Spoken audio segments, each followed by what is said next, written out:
Looking at laying out a bare chassis for a hoist and make sure the related options will fit.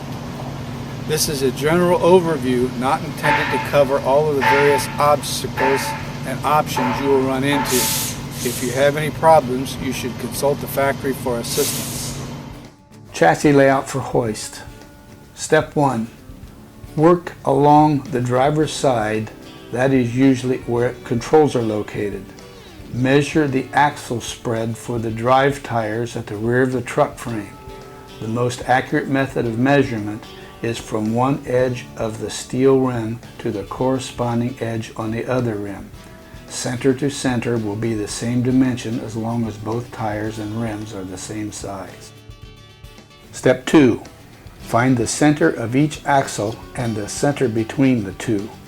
Using a tape measure, stretch the tape out to the axle spread dimension, 52 inches for example. Lay the tape on the top of the truck frame with 0 at approximately one center line and 52, for example, at the other center line of the other axle. When you feel you have the tape located properly, mark each center line and mark the center between the two on the top of the truck frame. Chalk or a paint stick are suitable marking tools. Step 3. From the center line of the rearmost axle, measure towards the rear of the truck frame and locate the cutoff line and the center line of the rear hinge. These numbers are related to the hoist model and are available from charts or from the factory.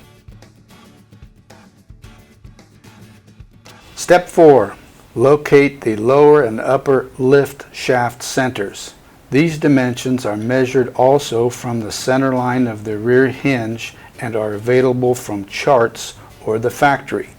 Mark the truck frame and note lower lift and upper lift respectively. Mark where the front of the hoist will fall also. If there is a lift axle to be added, it needs located now. Standard spread lift axles should be located 48 to 50 inches forward of the front drive axle, so 49 is a good reference dimension. A chart will provide reference dimensions to the front and rear of the axle frame, so the area the axle takes up can be determined. Most axles require 23 to 26 inches forward clearance from the lift axle center line towards the cab and 15 inches rearward towards the drive axles. Make those marks on the truck frame for reference when locating other components. Step 6. Lower lift brackets are normally 22 inches wide. The shaft center line is off center of the bracket by 1 inch on a standard bracket, making it 10 inches to one edge and 12 inches to the other with right and left hand brackets. Usually the 10-inch dimension would go towards the rear. If when you mark the back of the lower lift bracket on the frame and your mark goes beyond the mark you made for the front of the lift axle, you will need a special lower lift bracket. With the dimension from the center of the lower lift bracket to the front of the lift axle frame available, call the factory for information on a lift bracket designed to fit your situation. Step 7. Presuming there are no obstacles in the way, we will lay out the locations for the valve mounting bracket and the oil tank mounting brackets. Common obstacles are fuel tanks, DEF tanks, air dryers, exhaust systems, and their mounting hardware and DEF systems. Step 8. From the rear of the fuel tank, put a mark on the hoist frame 1/2 inch towards the rear, providing some clearance from the fuel tank. From that mark, measure rearward the width of the valve mounting bracket. Bracket widths vary with the number of valves in the bank. A 2-spool bracket is normally 11 inches wide, and a 5-spool bracket is normally 15 1/4 inches wide. Step 9. Locate the oil tank mounting bracket. This bracket is 22 inches wide with 2 pipe holes.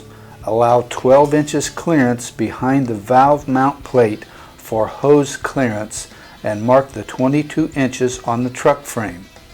As long as this rearmost mark does not go beyond the front mark for the lower lift bracket, everything should fit. Any issues or interferences should be discussed with the factory. Step 10. If a tarper is to be added, there needs to be a 10-inch to 12-inch clear space between the back of the cab and the front of the hoist frame. The tarper gantry frame will set in this space on the truck frame. Usually, special fender bracket extensions provide the rear mounting locations. Instructions provided with the tarp systems specify pivot points and mounting requirements. Step 11.